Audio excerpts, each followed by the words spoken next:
My name is Elise Stubb, and I'm a psychologist in private practice. I've been working for about well over actually 20 years, working with children, families, young adults, parents, in a multitude of capacities, including work as a school-based psychologist, work in schools, in clinics, and in private practice. And I'm really excited to be here today talking with everyone at the conference and introducing a new business that I've just launched called Insight Onsite, the Working Parent Playbook, to provide individual and small group parent coaching during the workday.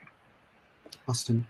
One of the things that when we were talking to folks in the RAC community and in the talent community in general was trying to figure out how do you manage everything going on, whether you're stuck at home alone in your apartment or with a house full of people running around, and just how to manage that craziness. So really excited to dive into that today. Danielle, do you want to say hi and introduce yourself? Yeah, for sure.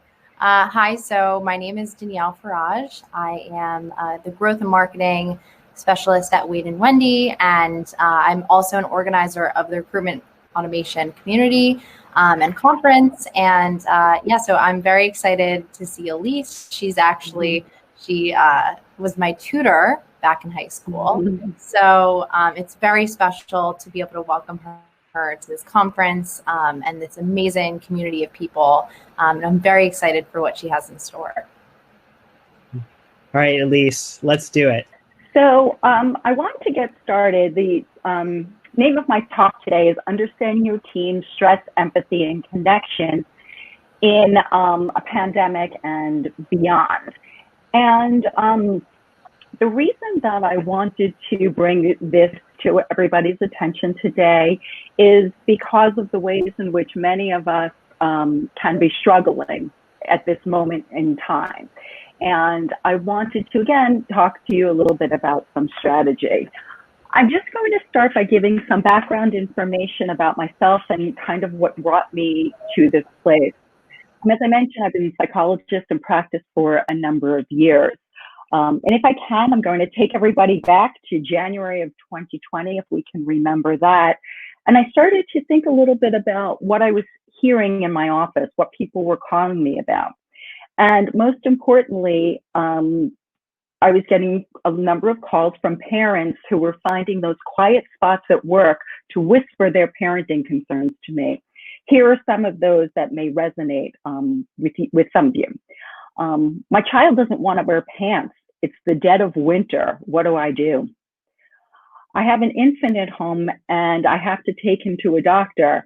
I have so many questions for the doctor, but yet I have a work deadline and I can't focus.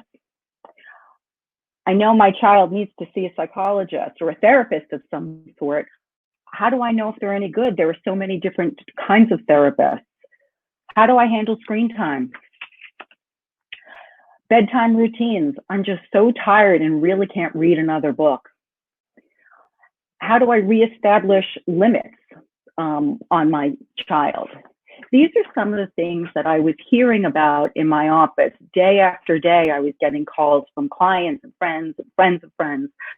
And I really began to think about the support potentially that could be very helpful to parents within their workday.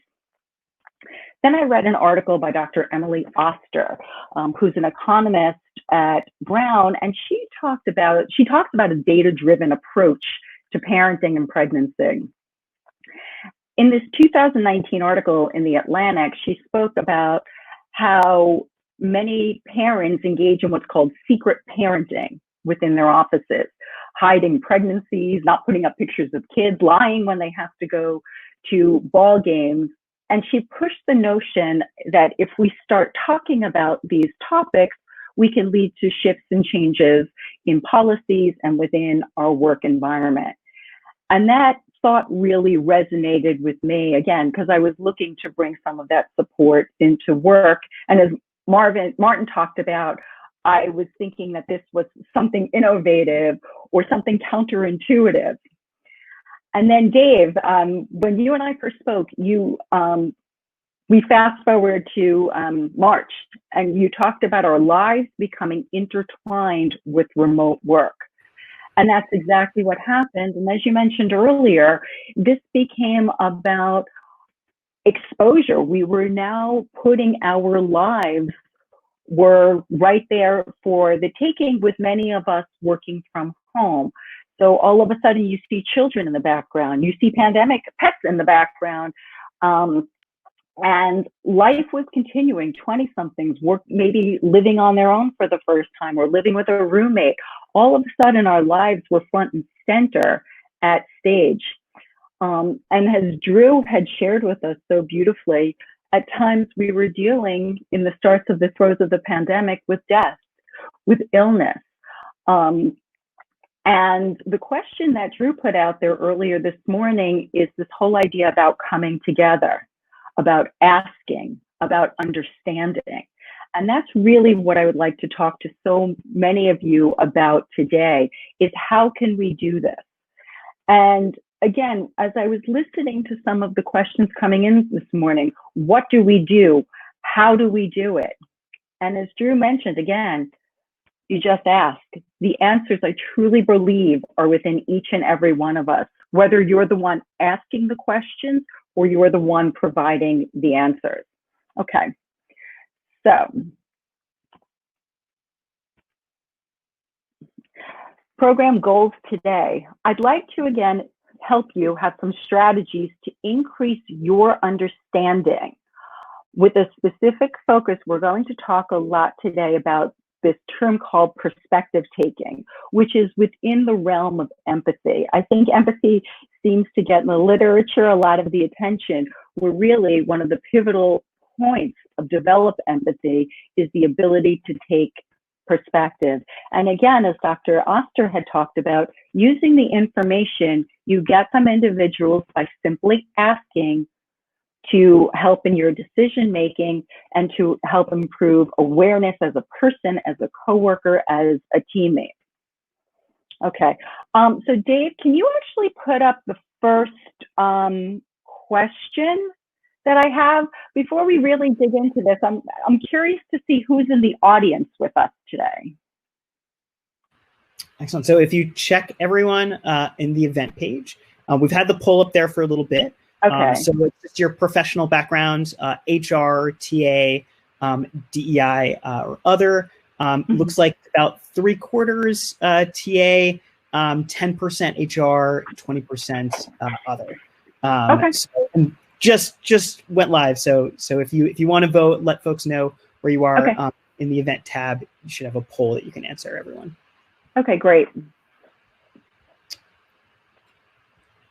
I'll just give everybody a minute so we know who is in the audience.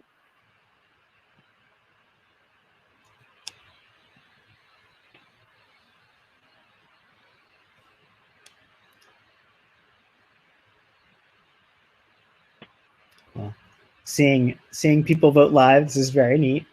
Thank you everyone who's voting. Thank you.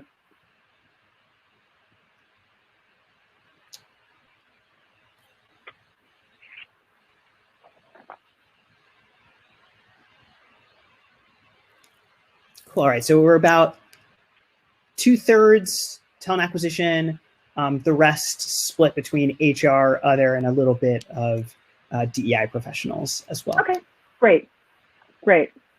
Okay. So here, I'm going to continue by starting with a definition of empathy. So here'll be our agenda. And again, talking about perspective taking, why perspective taking is important, what it looks like in action, and then an activity that I created that I hope can be a little bit of fun for everybody. Seek and you shall find. And this is really about learning other individuals' perspectives.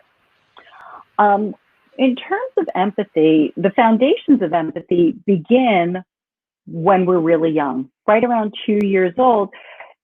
Those little toddlers, they understand that they may have a different opinion from you or a different view of the world than you. But it really starts to take shape sometime in I would say the preschool years, somewhere between around 3 and 5, with it really coming to the forefront around age 7. And importantly, thinking about that, empathy develops from self-awareness. And if we could just take a moment to think about that a little bit, in order to build empathy, I think that there needs to be some sense of self-awareness. Dave, can I ask you actually to put up the second question where I ask, what is the first word to come to mind when I say empathy? I'm just curious to hear what people's thoughts are.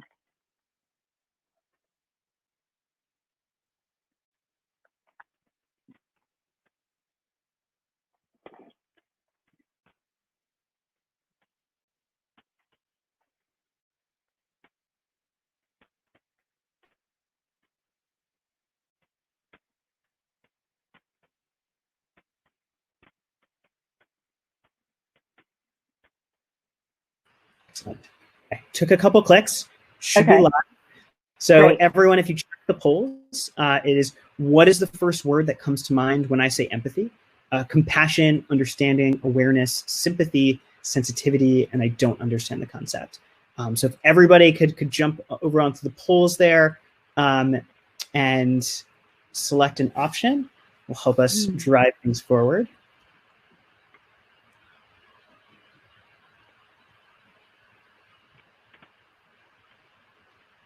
Excellent. So it's about 2/3. Still some votes coming in. Okay. Let it. Okay. Looks like we're selling out here. So it's about 2/3 understanding, 20% compassion, 10% awareness, 5% sympathy. No votes for sensitivity, and interesting, no votes for I don't understand the concept. Great. So I think it's incredibly important too that we have a number of individuals who look at empathy as understanding. And that's exactly where some of these perspective-taking strategies will come into play. So let's take a look at empathy on the next slide. And there are a number of different components to empathy. It's about noticing, sharing, and as I put in all caps, understanding the emotions of others. And that idea about understanding what's necessary is, in order to understand, it's almost as if you're taking yourself out of the situation. A lot of times we'll see in the literature talks about it's imagining yourself walking in somebody else's shoes.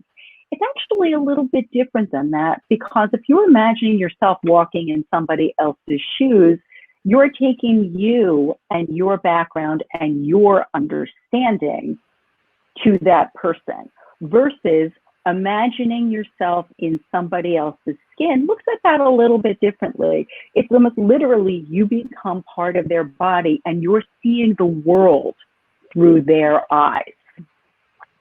So when we think of empathy, again, starting with that self-awareness, understanding yourself, and where we'll spend time understanding others. And as Drew had mentioned at the beginning, asking the questions to understand, and then from there, using that knowledge in order to show compassion. Okay. So perspective taking. Perspective is the lens to which we view our lives and the world around us. Oh, actually, one more thing that I did want to add. The great author and educator, rather, Stephen Covey, in his 7 Habits of Highly Effective People, he puts in specific chapters across a number of the books that he writes, seek first to understand and then to be understood. And then he most beautifully says is that seeking to understand requires consideration. And then seeking to be understood requires courage. So whether or not you're the person asking the questions to understand somebody else's perspective, that's the consideration piece. The courage piece is letting that side of yourself be known when you actually answer those questions. And again, the perspective taking is perceiving the situation from an alternative point of view. I think about this more interpersonally between individuals, but we can also look at it even in the media, which many of us may not always want to engage in so fully, is sometimes that there is a push to watch the news from different perspectives so we can understand alternative points of view. It's become a little bit of a catchphrase. And again, this perspective taking is about the other individual. It's not about you. Okay. So how to engage in perspective taking? This for me is probably one of my favorite topics to talk about because I think it's so deeply connected, believe it or not, to stress and to feeling connected to individuals. Many times when people are talking with you, the first step again in perspective taking is listening. Sometimes they just want to talk.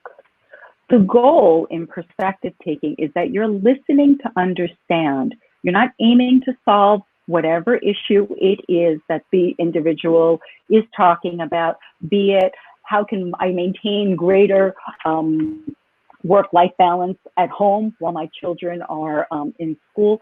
You're not solving their problem in that moment. You're listening to understand. The second piece that I want to talk about in some real detail, as you're listening, it's really crucial to be present and without distraction.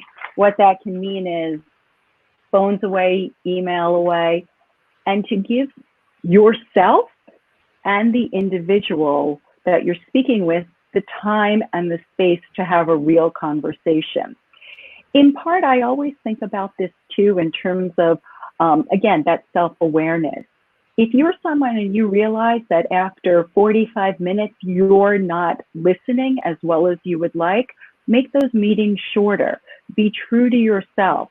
As you engage in this process, as I had said, I promise you, stress levels will decrease because it is incredibly rewarding. Research shows this time and time again, to truly listen to someone, or again, to be on that courageous side of being the talker and to be listened to.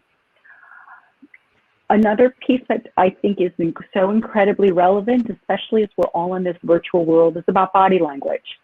Maintaining eye contact has become even more essential now than ever.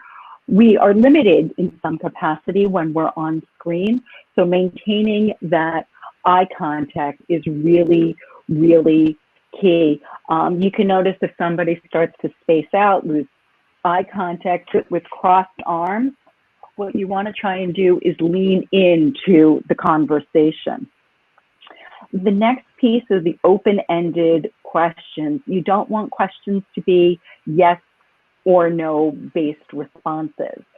And also, so importantly, is don't interrupt.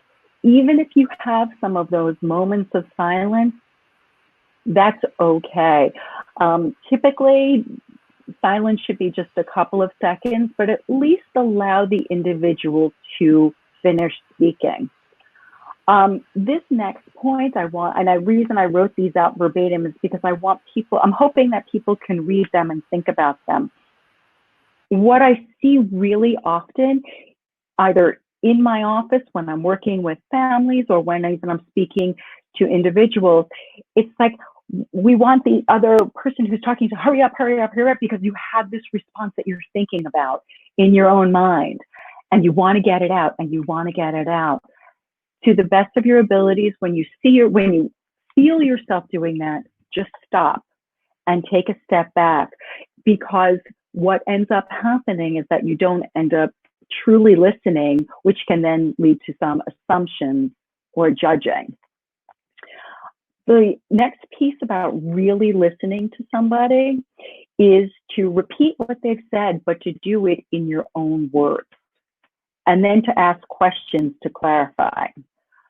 You can say things like, okay, so I heard you said that, I'm going to take from Martin spoke earlier, he talked about being an innovator. Can you tell me what you meant by that? He never came out and said the word innovator, but I gathered that from the way that in which he was speaking. The other point too that I wanted to make is when you are going to sit down and talk with somebody and be able to take their perspective, and you're rushed and you can't feel that you can engage in the perspective taking, engage in the conversation, be honest about it. There are many times where I will say to somebody, I want to be able to listen to you, but I can't do that now. Can we schedule some time and then schedule a time to do that? And again, make sure your desk is cleared and you're able to do that.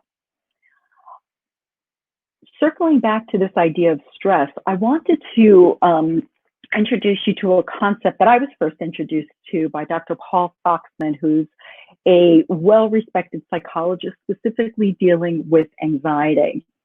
And he talked about this idea of flow and mindfulness. And when you're engaged in a situation when there's flow, you are so present in that activity that you lose your all sense of time and space. And I would bet, and I know it's happened for me, is that when I am in that listening mode and I'm really, really with somebody, it's beautiful. And I can feel how wonderful that connection, we've been talking a lot about connection, really feels. So to the best of your ability, enable yourself to reach that place of flow. Okay. So in terms of this perspective taking, first piece that I want to talk about is that it is an intentional process. It requires time, it requires the motivation to do it and mental energy, which is why, again, I'm making the recommendation to do it at a time and a place where you can really devote your time and your mental energy to being with that person. I also did want to reference the work of Dr. Mark Goldstein, who wrote the book Just Listen. He talked about the importance of this perspective taking, or rather this listening, because he talked about the idea that people need to feel felt, that in the world, there's some understanding of their situation. Again, as a means of reducing stress, sometimes people just want to tell their story. They just want somebody to listen, not to solve. And according to Dr. Goldstein, when you do that, it can contribute to the other person feeling less afraid and more open to the messages that you or they are trying to send. Okay, so perspective taking practice. I know for me, in my household, I've watched a lot of Netflix since the pandemic started, probably more than I've watched over the past 10 years. And with perspective taking and learning how to do this, a great way to practice is if you are watching TV, or if you're reading a book, or if you're watching a movie. And you can ask yourself a series of questions. And these questions that I pose here are going to be different than the questions that I'm going to pose in actual real time when you're with another individual. But again, this is practice. And what you're going to do is to take a character and you're going to say, from that character's perspective, not what you know as the viewer, from the character's perspective, what are the series of events? What does this character understand about the events that occurred? How can you understand the events in a way similar to that character? Do you understand why the character did what they did? What emotions do you recognize? And how can you understand their emotions? And then take yourself back into the situation. Can you relate at all to what that character was going through? I don't know if anybody watches This Is Us. They did this beautifully. It was a wonderful perspective-taking episode in the most perspective-taking practice, rather, in the most recent episode. The Undoing does it really well. Virgin River, any of these shows that you may watch are really trying it out with other shows that you watch on television. Okay, so now what does this look like in practice? Okay, and this slide in particular, I think Dave has a takeaway that I'm going to offer to everybody, and these questions are all listed there. So when you're looking to gain somebody else's perspective, to understand it, always use those open-ended questions. The what, how, when, and where. What those are conversation starters. The why questions at times on the receiving end can feel a little bit defensive. Why did you? So I think that to avoid those questions as much as you can is something that can be helpful. And the first piece, especially during this pandemic time, I think the first question to ask is, how are you? How are you doing? How are you feeling? How are you? And I put that in all caps because at that moment, you could take a step back and wait for the response. And maybe for that first initial question, as you're establishing this intense conversation, just take a step back. And then I filled it in from the rest of the questions, and I chose, what do you like working from home? And I use that as my example that we can thread through the rest of these questions, and perhaps you can use in the activity that I will give to you afterwards. The question then becomes, what do you like about working from home? What has been positive about working during a pandemic? What are some of the struggles? What were your expectations? I think in the beginning of all this, I know for myself, I had envisioned I'd be able to work from home and clean some closets. That never happened. How did you visualize it? Once you get a sense of what people were expecting, what that vision looks like for them, you can understand a little bit more. Ask about the past. Have you ever been in a position where you have been worked from home from a longer period of time? What was done in the past that was effective? And then ask, again, as Drew had pointed out in the beginning, how do you feel things can be improved? What you're getting at there is what kinds of changes can be made, perhaps. What would you want to happen? People have opinions and like to offer them. And if we're truly listening, this can help guide our decisions. Any additional questions that I should be asking you? Maybe I can ask others. Again, fostering community. And what do you wish people would ask you more about? I want to provide these questions not as this is as a script that you would read, but more so as a starting point to conversation.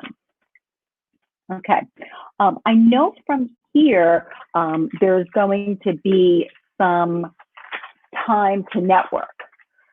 So in terms of the networking, I know that we have about 2/3 of our audience here is in a similar area. Try and connect with somebody outside your area. I know for me, because I like to learn about so many different perspectives, connect with somebody who works in a very different way than you do. Choose a topic to connect on and get their perspective. Using some of the ideas that we talked about today, and then after they're talking, generate 2 follow-up questions and have the other person answer. They can answer one or both of those questions.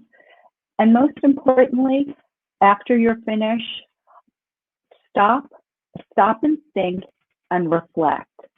And how do I feel after that exercise? Dave, can you put up the last question? I know we may be a little tight on time. Absolutely. Okay.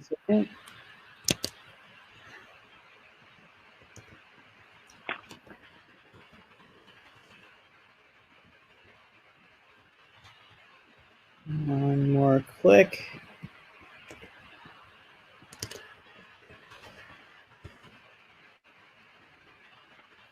All right, everyone, you should be able to see the poll in the event tab. So I'll read it out loud. Reflecting back on the past week, have you had a situation where you felt truly listened? If so, how did you feel following that connection? Truly connected, accepted, appreciated, exhausted, indifferent.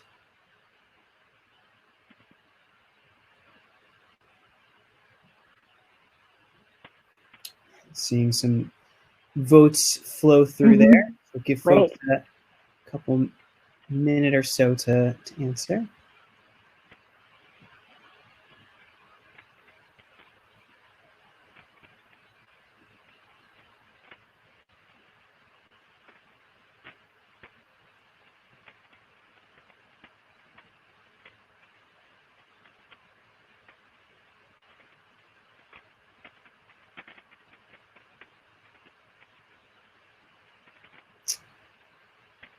All right, cool. So we're at about 45% truly accepted or truly connected, 7% accepted, about 30% appreciated, 15% exhausted, and 3% indifferent. Right. Okay. And again, I would think about for those individuals, where was the stress level related to each one of those responses? I'm wondering if it changed, if we had a time to really to stop and think and reflect. It was one of the crucial skills I learned in graduate school.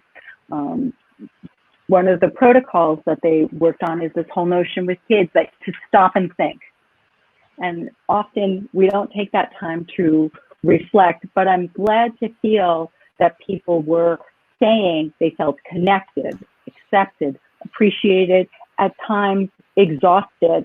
I know for me, I just had a situation where I really needed to listen more to a friend over a very tragic loss that was experienced. And we got off the phone and I felt depleted. I felt wonderful, I felt connected, but I really did feel depleted. But my stress level prior to getting on the phone with her had really changed. And I should add,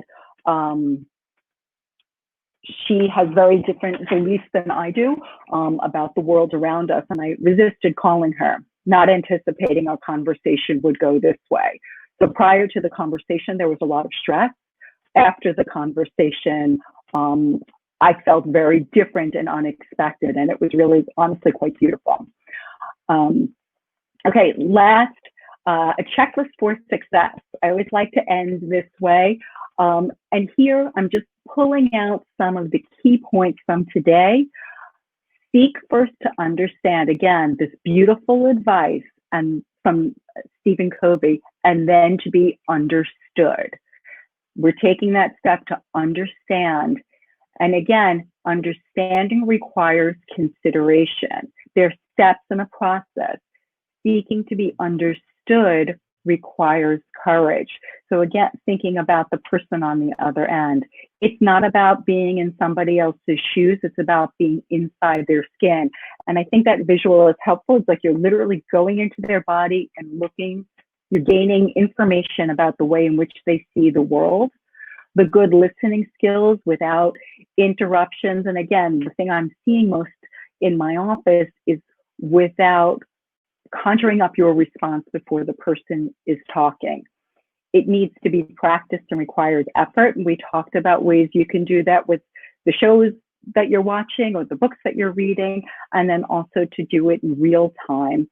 And again, as a jumping point to the next step, and remember, we talked about feeling connected, accepted, appreciated, exhausted, all good things that can help alleviate stress levels.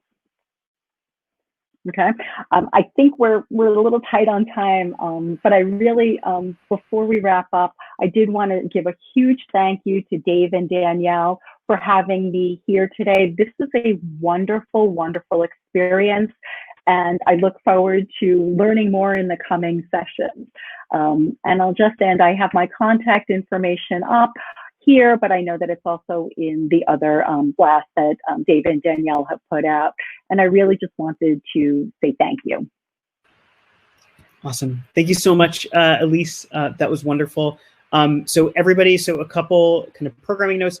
Elise has put together an amazing document, just kind of capturing everything she went over, sort of a workbook that you can bring into your everyday life, not just at work, but certainly with your team, with your coworkers, whether you're a leader or someone just starting out your career, figuring things out. It's a great way to kind of manage each other and be a part of each other's lives. So we will be sharing that over email. We'll be sharing that in the LinkedIn community for the RAC. So if you haven't joined that, make sure to do that. We'll be sharing that there.